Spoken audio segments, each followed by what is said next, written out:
Welcome to Textile Update, the podcast where we can share our passion for textiles, fibers, and yarns. This is Gwendolyn Hustvedt.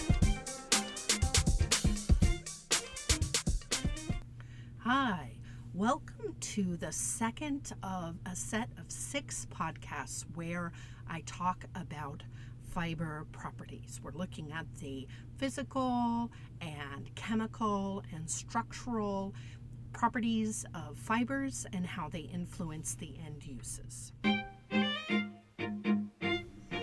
All right, so now that we have a handle on some of the basic definitions that we use to understand fiber properties, let's talk about one of the main ways that we categorize fibers, because many of these categorization, now that we have a handle on now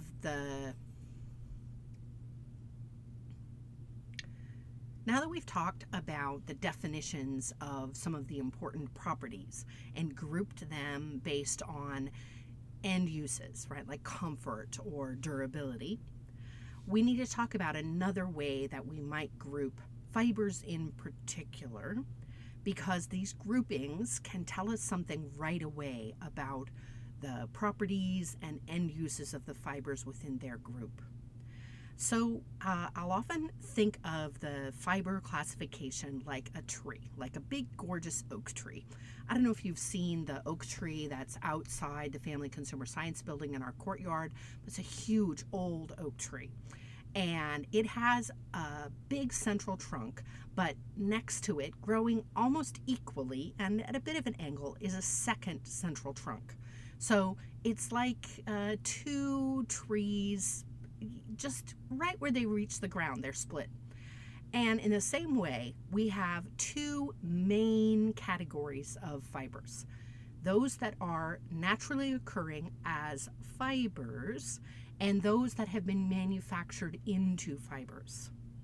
Now, notice, I'm not talking about naturally occurring substances, because we can use naturally occurring substances to manufacture fibers. I'm talking about things that naturally occur as fibers, right? So the ear of corn that I had last night for dinner, right? The sugar in that ear of corn out of the kernel, which is super sweet, I really enjoyed it, very tasty. The sugar from that corn could be used as the food for a bacteria that produces lactic acid, and that lactic acid could be polymerized and made into polylactic acid, which is has properties similar to many other kind of plastics, right? So that polylactic acid, or PLA, was manufactured from corn. But it wasn't in fiber form in the corn. No, the fiber in the corn was the corn silk that I picked from my teeth, right? Or better yet, the fibers that were in the husk of the corn leaves, the husk that surrounds the corn, right, that you peeled away. I let H-E-B do that for me. H-E-B is our big grocery store brand for non-Texans who are listening. But the fibers in that corn husk naturally occur as fibers. Yeah, we gotta beat the corn husk a little bit to get rid of all the extra stuff, but we can get fibers. We don't have to do anything other than remove extra. And so that's very different than the sugar, which we use a long manufacturing process to make into fibers. So right away we have naturally occurring fibers and manufactured fibers. You'll notice that sometimes I just abbreviate manufactured as MF, right? And that's because manufactured, manu coming from the hand, right? So made by hand, is awfully complicated and long to write. So sometimes I'm all just MF, okay? They have each of these categories have their pros and cons, right? The natural fibers, which can come from plants or animals or minerals, are asbestos is naturally occurring as a fiber, and it is a mineral, but plants and animals are the main places we get it from, and it requires some effort. It doesn't just fall from the sky as fibers. When we look at the archaeological record, we can actually find fossilized impressions of twisted pieces of grass.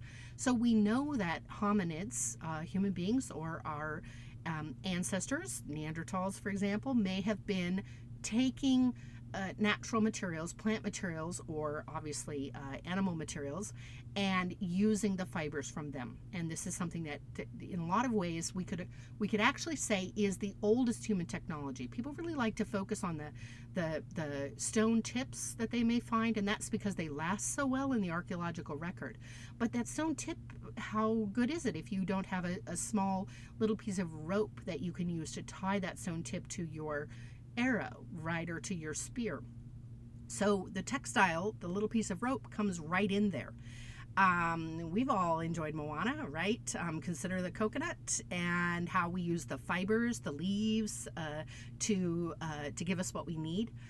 When I was in Honolulu, I visited the Museum of the Pacific Polynesian history there, and they had an entire floor in this museum devoted to cords and mats. So leaves that have been turned into ropes and baskets and floor coverings.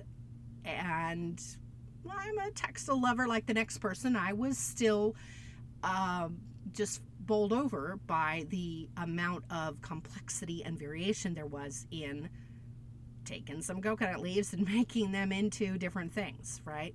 So it takes human effort. It's not like we just get what we need because it's natural. We still have to remove the extras. I mentioned with the fibers from the corn husk or flax, right? The stem of the flax plant will release fibers, but we have to rot it to get rid of all the extra stuff. Even cotton, the fibers are super small. We have to process it to actually get what we need. And we have to harvest it, we have to brush off the dirt, wipe off the poo, if it comes from sheep, right? So it's not free. It requires some effort. And in some cases, the labor involved in the processing and the environmental impact of the processing means that it's easy to say, oh, it comes from nature, therefore it must be better. But it really depends on what scale you're using. And if by better it means that you're employing people, and I use the word employ loosely here, that you're not paying adequately, children or people that should be in school or people that should be paid more, then, right, is that really better? So naturally occurring fibers have been with us for a long time, will continue to be with us. We love them for a reason. Manufactured fibers, on the other hand, can be made from naturally occurring materials, right? So we can take the sugar from the corn and manufacture a fiber, and it may require very little labor once we have the source, right? So if we think just for a moment about an oil well, an offshore platform, right? Yeah, there's some people working there, and that involves some labor. We get that petroleum out of the ground, do some fracking out in West Texas. But from there, it's put into a chemical industrial system that actually doesn't involve that many people. It involves a huge amount of environmental impact right at the very beginning. And then after that, the environmental impact tapers off quite a lot because the materials used to manufacture fibers are often considered a waste byproduct of another target, such as fuel.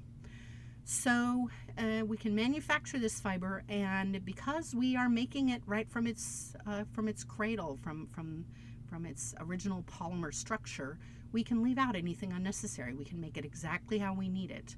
And that could save a lot of water later because we don't have to wash and clean it, and we don't need to use water as a carrier for the dye, right? So it has some benefits as well. This is one of the really challenging things with textiles. I wish it was just so easy to say, like any kind of moral calculus that we would like. If I only do X, I'll be innocent of any responsibility. But it's just not that easy. Right? Every textile has some pros and cons, and you have to think through why are we doing it this way? What are we getting out of it? What are the costs? Are the costs human costs? Are the costs environmental costs? Are the costs that we produce a product that will literally never die? Right? That 70s pantsuit, little I'm thinking of the one I just saw recently, a little vest, right, with plaid, double knit, and a bell-bottom pants that fits no one because it's so incredibly tiny. And if you put it in a landfill, nothing will ever happen to it because it's just literally plastic.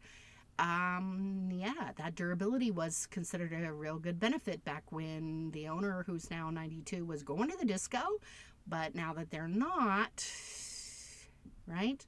So, yeah, something that's a benefit in the beginning can turn out to be a liability later on. We need to think about all these things. So, two huge trunks of this tree: the naturally occurring as fibers trunk and the manufactured from natural or synthetic sources into fibers trunk. So on our tree, we're going to consider for the semester, or for the length of this course, if you're joining me just to kind of free will as a podcast listener, we're going to be considering the big four in the natural side, which are cellulose and protein. And the big four are linen, cotton, silk, and wool. These all have ancient and venerable histories. We'll talk about minor cellulose, naturally occurring fibers, coir, kenaf. We'll talk about camel hair and cashmere, which occur naturally as fibers that are made from protein. Then we'll move on to the manufactured fibers, and here's where that tree example can be useful. The main trunk of the manufactured side of the tree splits in half pretty quickly, and we have the regenerated part and we have the synthetic part. And I think that it's important to understand the difference between regenerated and synthetic fibers, but we're going to say that for another day. Suffice it to say that in the synthetic side, we'll learn about another big four: nylon, olefin, polyester, and acrylic. And in the regenerated side, right, so manufactured fibers made from naturally occurring polymers, we'll learn about regenerated cellulose such as rayon and lyocell. Rayon includes the ever popular rayon from bamboo, not to be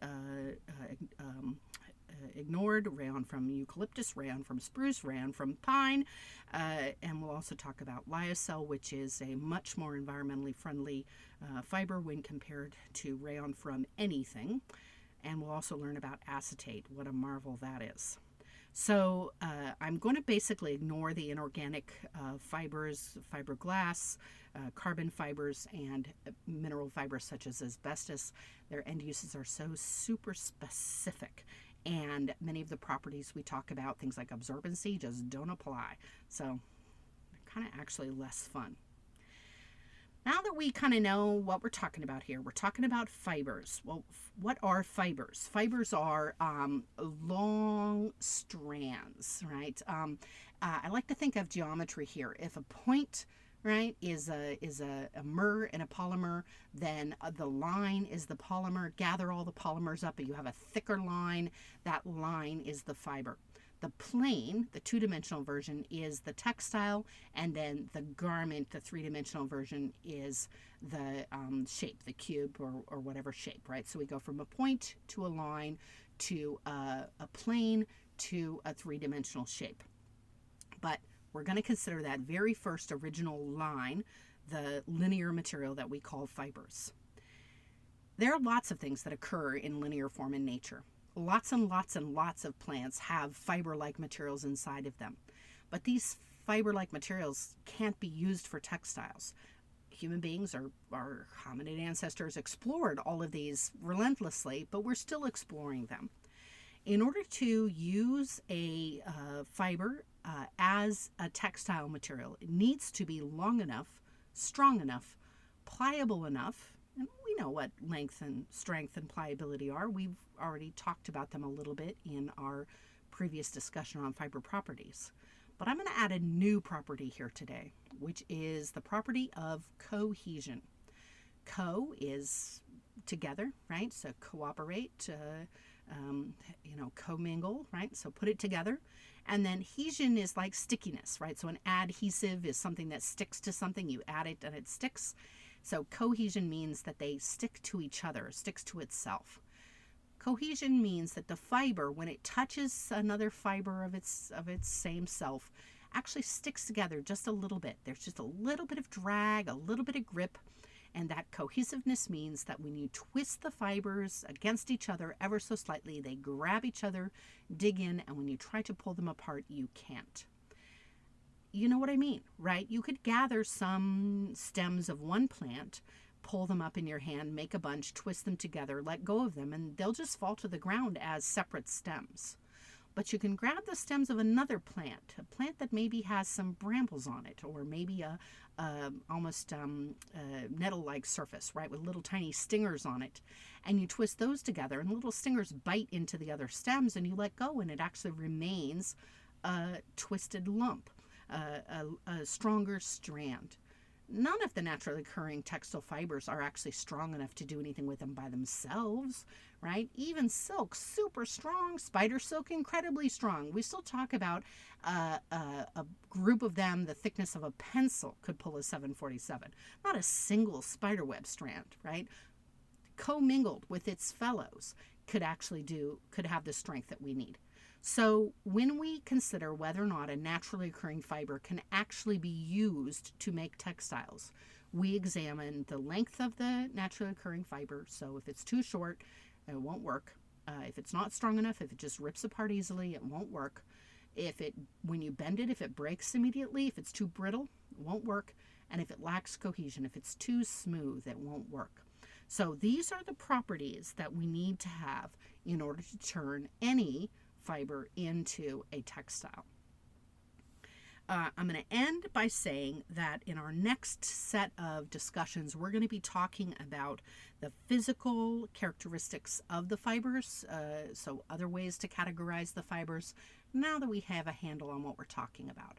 So what we'll be learning next could apply to either natural or manufactured fibers, just like the idea of cohesion could apply to either natural or manufactured fibers.